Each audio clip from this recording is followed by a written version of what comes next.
మనం నిద్రపోతున్న సమయంలో కూడా ఆ పెయిన్ ఫీల్ అయితే అప్పుడు సర్జరీకి వెళ్ళాలి అన్నది ఒక చోట విన్నా నేను. సో కొంతమంది ఈజీగా కొంచెం పెయిన్ వస్తే చాలు నీ రీప్లేస్మెంట్కి వెళ్ళిపోతూ ఉంటారు. అసలు ఏంటండి సర్జరీ అవసరమా? ఎప్పుడు అవసరం ఏంటి? ఓకే, వెరీ గుడ్ క్వశ్చన్ అండి. నీ రీప్లేస్మెంట్కి సర్జరీ ఎప్పుడు అవసరం అంటే యూజువల్గా బోన్ ఆన్ బోన్ అంటారు, స్టేజ్ 4 ఆర్థరైటిస్. ఫర్ ఎగ్జాంపుల్ ఇది మోకాలు అనుకోండి మంది. ఈ మోకాలు నార్మల్ కార్టిలేజ్ ఇట్లా ఉంటుందండి. ఇది స్టేజ్ 2 స్టేజ్ 3 అలా అనుకోండి. ఇది స్టేజ్ 4 ఆర్థరైటిస్ అంటే కార్టిలేజ్ కంప్లీట్గా డ్యామేజ్ అయిపోయి మోర్ దెన్ 1 కంపార్ట్మెంట్ అంటే మన మోకాల్లో 2-3 కంపార్ట్మెంట్స్ ఉంటాయి. దాంట్లో మోర్ దెన్ 1 కంపార్ట్మెంట్, 3 కంపార్ట్మెంట్స్ ఉంటాయి. 3 కంపార్ట్మెంట్స్లో మోర్ దెన్ 1 కంపార్ట్మెంట్ ఇన్వాల్వ్ అవటం ఒకటి. రెండోది ఒక కంపార్ట్మెంట్ ఇన్వాల్వ్ అయినా కూడా అది గ్రేడ్ 4 స్టేజ్లో ఇన్వాల్వ్ అవటం అంటే బోన్ ఆన్ బోన్ కార్టిలేజ్ కంప్లీట్గా డిన్యూడ్ అయిపోవటం. అది మనకి ఎక్స్రేలో చూసినట్లయితే తొడెముక మీద కాలెముక అంటే ఫీమర్ మీద టిబియా డైరెక్ట్గా టచ్ అవుతున్నట్టు ఉంటుంది. ఇదొక కండిషన్. రెండోది ఏంటంటే ఆస్టియోఫైట్స్ అంటే బోన్ కాకోకుండా పక్క నుంచి bone because of the abnormal forces osteophytes form అవుతాయి. ఆ ఆస్టియోఫైట్స్ ఎక్కువగా ఫామ్ అవటం ఒకటి. అండ్ క్లినికల్గా వచ్చేసి పేషెంట్ దగ్గరికి వచ్చేసి మనం సబ్జెక్టివ్గా చూడాలి అంటే నేను ఒక 20 నిమిషాల కన్నా ఎక్కువసేపు నుంచోలేకపోతున్నాను, నేను 10-15 నిమిషాల కన్నా ఎక్కువసేపు నడవలేకపోతున్నాను, నేను మెట్లు అసలు నడవలేకపోతున్నాను, ఇలాంటివి చెప్తున్నప్పుడు నీ రీప్లేస్మెంట్ చేసుకుంటాం అనేది చాలా మంచి ఆప్షన్. కారణం ఏంటంటే నీ రీప్లేస్మెంట్ చేసుకుంటే ఫర్ ఎగ్జాంపుల్ ఇవాళ రోజున చాలామందికి డయాబెటీస్ అని హైపర్ టెన్షన్ అని చాలా వేరే ప్రాబ్లమ్స్ ఉంటున్నాయి. సో ఆ ప్రాబ్లమ్స్ అన్నిటికీ మనం డాక్టర్ దగ్గరికి వెళ్తే మెయిన్ థింగ్ ఏంటంటే చెప్పేది వాకింగ్ చేయమంటారు. అట్లీస్ట్ ఒక 30 minutes 40 minutes. ఆ 30 minutes 40 minutes వాకింగ్ చేయాలి అంటే మనిషి మోకాళ్ళు మంచిగా ఉండాలి కదా, మోకాలు సరిగ్గా ఉంటేనే చేయగలుగుతారు. సో మోకాళ్ళు ఆ 30-40 minutes వాకింగ్ రెగ్యులర్గా చేసుకోలేరు, లేదా షుగర్ మెయింటెనెన్స్ ఎప్పుడు చేసినా సరే HbA1c కానీ ఫాస్టింగ్ షుగర్స్ కానీ బాగా ఎక్కువ వస్తున్నాయి అనుకోండి, then better to get a knee replacement done. And ఒక 1/2 hour 40 minutes నడుస్తుంటే ఆయన హెల్త్ బాగుంటుంది, జనరలైజ్డ్ హెల్త్ బాగుంటుంది. తర్వాత ఏదైనా ఒక మీల్ తీసుకుంటే ఒక 5 to 10 minutes వెంటనే నడవమంటూ ఉంటారు. స్లోగా నడవాలి, దానికి కొంచెం వేరీడ్ ఒపీనియన్స్ ఉన్నాయి. ఇమీడియట్గా నడవటం కన్నా కూడా కొంచెం ఆగి నడవటం మంచిది ఒకటి. రెండోది ఏంటంటే ఒక 5 minutes అలా నడిస్తే మంచిది. డెఫినెట్గా walking is definitely healthy, no controversy in that. So if you are not able to walk, మీరు నడవలేకపోతున్నారు అనుకోండి, నడవలేని పక్షంలో మీరు కారణం ఏంటో అబ్జర్వ్ చేసుకోవాలి. అండ్ దానికి నీ రీప్లేస్మెంట్ డెఫినెట్గా మమ్మల్ని మళ్ళీ నడిపించగలదు అని డాక్టర్ గారు ఫీల్ అయితే, మీ డాక్టర్ గారు డెఫినెట్గా it is better to get a knee replacement. ఓకేనండి. అయితే నీ రీప్లేస్మెంట్ చేయించుకున్న తర్వాత పోస్ట్ నీ రీప్లేస్మెంట్ ప్రాబ్లమ్స్ వస్తూ ఉంటాయి, పెయిన్స్ వస్తూ ఉంటాయి. ఓకే, సో వాళ్ళకి ఏంటంటే అసలు knee replacement is a very successful surgery throughout the world. అక్కడ ఇక్కడ చాలా వరకు throughout the world is a one of the very successful surgery in orthopaedic fraternity.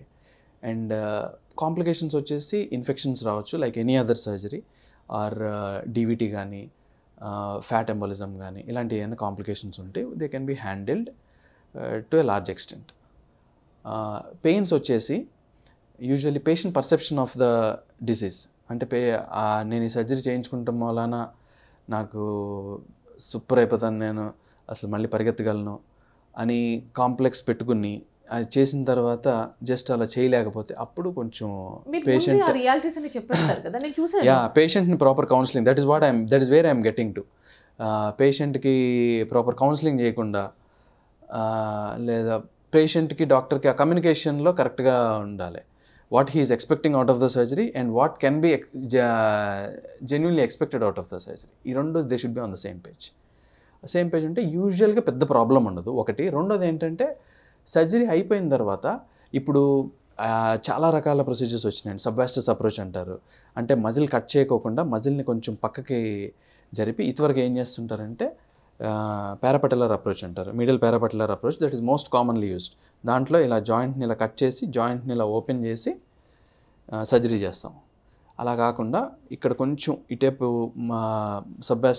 వాస్టస్ మీడియాలిస్ అని మజిల్ ఒకటి ఉంటుంది, ఆ మజిల్ని ఇలా పక్కకి తీసి ఇక్కడ కట్ చేసి దీన్ని ఇలా కట్ చేసి ఇలా పక్కకి స్లైడ్ చేసి చేస్తాం, సో దట్ దీంట్లో మజిల్ కట్ అవ్వదు. సో దాని మూలాన కొంచెం అవుట్కమ్స్ బెటర్గా ఉంటాయి, immediate functional outcomes. Long term functional outcomes పెద్ద తేడా ఏమి ఉండదు. ఇమీడియట్గా బెటర్ ఉంటాయి అంటారు. పెయిన్ తక్కువ ఉంటుంది అండ్ ఫాస్ట్ ట్రాక్ ఎనస్థీషియా అని ఉంది. ఎనస్థీషియాలో కూడా ఇప్పుడు మనం అడక్టర్ కెనాల్ బ్లాక్స్ కానీ ఫెమరోపాప్లిటియల్ బ్లాక్స్ కానీ లేదా క్యాప్సులర్ ఇన్ఫిల్ట్రేషన్ కానీ అంటే సర్జరీ చేసిన తర్వాత జాయింట్లోకే ఎనస్థీషియా డ్రగ్స్ మార్ఫిన్ అలాంటివి లోకల్గా ఇవ్వటం కానీ టిష్యూస్లో కానీ పెయిన్ ఎక్కువ వచ్చే ప్లేసెస్లో నుంచి. దానివల్ల ఏమవుతుందంటే పేషెంట్కి ఒక 1-2 days పేషెంట్ నడుస్తారు, ఇమీడియట్గా after surgery they will be able to walk and ఒక 1-2 daysలో పెయిన్ చాలా వరకు మిటిగేట్ చేయొచ్చు మనం ఈ ప్రొసీజర్స్ మూలన. సో పెద్దగా ఇమీడియట్ పోస్ట్ ఆపరేటివ్ పీరియడ్లో పెద్దగా పెయిన్ ఉండకపోవచ్చు. And coming to long term post operative period physiotherapy కూడా చేయాల్సి ఉంటుంది. ఆ ఫిజియోథెరపీలో మజిల్ అప్పటి వరకు మోకాలు అరిగిపోయి ఉండటం వలన పేషెంట్ పెద్దగా నడవకోకుండా ఉండుండకపోవచ్చు. కొంతమంది అయితే అసలు కంప్లీట్గా వీల్ చైర్ బౌండ్ కూడా ఉండుండొచ్చు బిఫోర్ సర్జరీ తర్వాత మళ్ళీ అంత పవర్ సడన్గా రాదు పేషెంట్కి. జాయింట్ అయితే కొత్తదే కానీ మజిల్స్ పాతయ్యాయి కాబట్టి ఆ టెండాన్స్ అయి పాతయ్యాయి కాబట్టి వాటికి పవర్ చేసుకోవడానికి ఎక్సర్సైజెస్ చేసుకోవాలి. ఆ ఎక్సర్సైజెస్ కొన్ని ఫిజియోథెరపిస్ట్ ఆధ్వర్యంలో చేయాల్సి ఉంటుంది. కొంతమంది పేషెంట్స్ ఏంటంటే they will be sensible and they will be educated enough so that వాళ్ళే చేసుకోగలుగుతారు. వాళ్ళకి చెప్పి వాళ్ళ ఇంటి దగ్గర చేసుకున్నా పర్వాలేదు, బట్ ఫిజియోథెరపిస్ట్ని పెట్టుకుని చేయించుకున్నా పర్వాలేదు. కానీ ఎక్సర్సైజెస్ అయితే ఖచ్చితంగా చేయాలి. ఫిజియోథెరపిస్ట్ ఆధ్వర్యంలో చేసుకుంటే కొంచెం బెటర్. అండ్ ఈ పెయిన్ కాకుండా ఇంకేం కాంప్లికేషన్స్ ఉంటాయండి? పెయిన్ కాకుండా ఫ్యాట్ ఎంబాలిజము, బ్లీడింగ్, ఇన్ఫెక్షన్ అనేది ఒక పెద్ద కాంప్లికేషన్. నీ రీప్లేస్మెంట్ కానీ హిప్ రీప్లేస్మెంట్ కానీ ఇలాంటి ఇష్యూస్లో ఎనీ సర్జరీ. అండ్ మాకు ఆర్థోపెడిషియన్స్గా బికాజ్ మా ఇంప్లాంట్ నీ జాయింట్ లోపల ఉంటుంది కాబట్టి implant and which is non organic thing కాబట్టి ఇన్ఫెక్షన్ వచ్చే ఛాన్సెస్ కొంచెం ఎక్కువ ఉంటాయి compare to other surgeries. So that has to be actively taken care by inter ఆపరేటివ్గా, ప్రీ ఆపరేటివ్గా, పోస్ట్ ఆపరేటివ్ పీరియడ్లో చాలా హైజీన్ మెయింటైన్ చేయాల్సి వస్తుంది. సో అండ్ ఇక్కడ ఇంతకుముందు ఒక మెయిన్ పాయింట్ మిమ్మల్ని అడగాలనుకున్న పిఆర్పి ఇంజెక్షన్స్కి సంబంధించి చెప్పండి. అంటే ఇప్పుడు ఒకసారి చేయించుకున్న తర్వాత మళ్ళీ పర్టికులర్ పీరియడ్ ఆఫ్ టైం తర్వాత మళ్ళీ చేయించుకోవాల్సి ఉంటుందా అండి? నో, అలా ఏముండదు. బట్ బేస్డ్ ఆన్ కొంతమంది వాళ్ళ ప్రాక్టీస్ని, as I told you, this is not a systematize. ఇది పిఆర్పి ఇంజెక్షన్తో మోకాల నొప్పులు తగ్గించడం అనేది వెల్ ఎస్టాబ్లిష్డ్ ప్రూవ్డ్ కాదు. ఫర్ ఎగ్జాంపుల్ ఆ పేపర్ ఇప్పుడు ఫర్ ఎగ్జాంపుల్ జ్వరం వచ్చినవాడు పారాసిటమాల్ వేసుకుంటే జ్వరం తగ్గుద్ది, ఇది ఎస్టాబ్లిష్డ్ కదా, మొత్తం అందరికీ తెలిసింది. ఆ మాదిరి ఇంత ఎస్టాబ్లిష్డ్ కాదు ఇది పిఆర్పి అనేది. That is why there are lot of ifs and buts. And దీంట్లో మళ్ళీ ఇప్పుడు పేషెంట్కి ఎవరికైనా కొంచెం ఆశ ఉంటుందమ్మా, నాకు మోకాలు అరిగిపోయినాయి, నైనా అనుకోండి నాకు మోకాలు అరిగిపోయింది, నీకు సర్జరీ చేస్తాం, పెద్ద సర్జరీ చేస్తాం, మోకాలు వేరే ఇంప్లాంట్స్ పెడతాం మీకు మోకాల్లో, నడుస్తారా అంటారు. నాకు ఇంకొకరు వచ్చి లేదు నీకు చిన్న ఇంజెక్షన్ చేస్తాం, నీకు సర్జరీ అవసరం ఉండదు అంటారు. యూజువల్గా I will tend to bend towards the person who says నాకు సర్జరీ అవసరం ఉండదు అనేది. So that is again individual perception అలా ఉంటుంది. దట్ ఈజ్ యూజువల్ ట్రెండ్స్ అలా ఉంటాయి. అండ్ రిపీటెడ్ ఇంజెక్షన్స్ అనేది అండ్ ఒక మెయిన్ థింగ్ ఏంటంటే దీంట్లో పెద్దగా సైడ్ ఎఫెక్ట్స్ ఏమి ఉండవు. నెక్స్ట్ ఇక్కడ సయాటికా విషయానికి వద్దాం. ఓకే, సయాటికా చాలా మందికి బోత్ సైడ్స్ వస్తూ ఉంటుంది, లేదంటే సింగిల్ వన్ సైడ్ వస్తూ ఉంటుంది.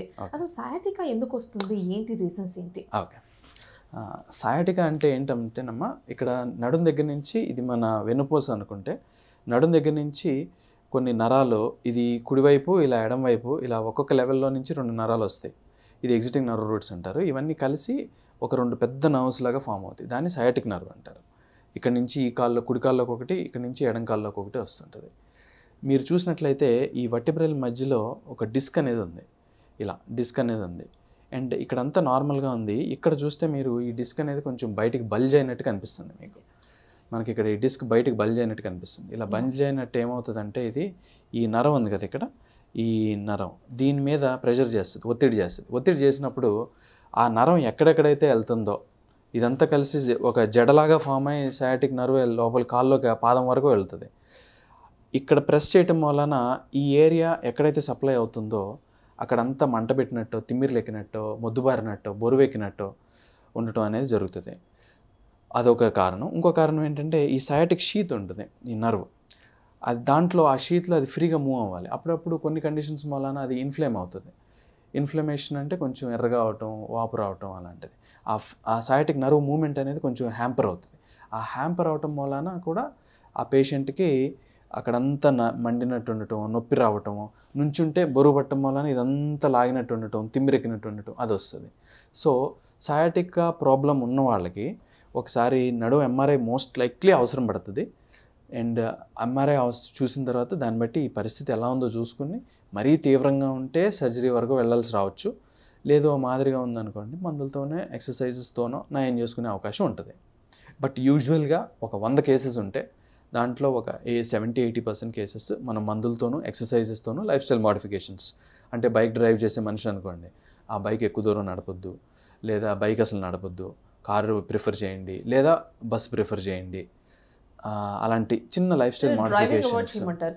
సిట్టింగ్ పొజిషన్ కొంచెం ఎర్గనామిక్, అంటే ఇప్పుడు మనం చాలా వరకు సాఫ్ట్వేర్ కంపెనీస్లో అట్లా చూస్తుంటాం. చాలామంది కూర్చునే పొజిషన్ హాఫ్ చైర్లో కూర్చుంటారు. అంటే చైర్ ఉంటే దాంట్లో సగమే కూర్చుంటారు. అలా కూర్చోకూడదు. కంప్లీట్గా పోస్చర్ మెయింటైన్ చేయకపోవడం, దాన్ని ఎర్గనామిక్స్ అంటాం. ఆ ఎర్గనామిక్ ఎడ్యుకేషన్ సెషన్స్ ఇస్తుంటాం. అలాంటి లైఫ్ స్టైల్ ఇంటర్వెన్షన్స్ ద్వారా, సైంటిఫిక్ ఇంటర్వెన్షన్స్ ద్వారా ఇలాంటి 70-80% కండిషన్స్లో మనం హ్యాండిల్ చేయగలుగుతాం. కొంతమందికి సర్జరీ అవసరం పడుతుంది. ఓకే. అంటే ఈ సయాటికాకి మెయిన్ ప్రాబ్లం ఏంటండి? మీరు చూపించినట్టుగా ఆ డిస్క్ బల్జ్ వల్ల ఏనంటారా? డిస్క్ బల్జ్ ఒక కారణం, లేదా ఆ సయాటిక్ ఆ నర్వ్ షీత్ ఏదైతే ఉందో ఆ షీత్లో ఇన్ఫ్లమేషన్ రావటం వలన ఒక కారణం. ఈ 2 కారణాల్లో అవ్వచ్చు. But usually it is disc bulge most of the conditions. అసలు ఎందుకు వస్తాయి డిస్క్ బల్జెస్ కావచ్చు, డిస్క్ ప్రాబ్లమ్స్ కావచ్చు? ఇంప్రాపర్ పోస్చర్ మెయింటైన్ చేయటం కానీ, లేదా అబ్నార్మల్ పోస్చర్లో వెయిట్స్ లిఫ్ట్ చేయటం కానీ, ఎస్పెషల్లీ ఎంతూసియాస్టిక్గా జిమ్ జాయిన్ అవుతారు చాలామంది 20-25 years ఎస్పెషల్లీ. ఆ వయసులో యూజువల్గా జిమ్ జాయిన్ అయినప్పుడు చేస్తున్నప్పుడు ఆ డిస్క్ అనేది కొంచెం బయటికి రావటం కానీ, ఈ పారాస్పైనల్ మజిల్స్లో టోన్ మెయింటైన్ చేయకుండా, లేదా పారాస్పైనల్ మజిల్స్ సరిగ్గా టెన్షన్ మెయింటైన్ చేయకుండా, అండ్ వెన్ లిఫ్టింగ్ వెయిట్స్ ఆ ప్రాపర్ అబ్డమెన్ కాంట్రాక్షన్ చేయకోకుండా ఆ వెయిట్ లిఫ్ట్ చేయటం వలన డిస్క్ అనేది బల్జ్ అయ్యే అవకాశాలు ఉంటాయి.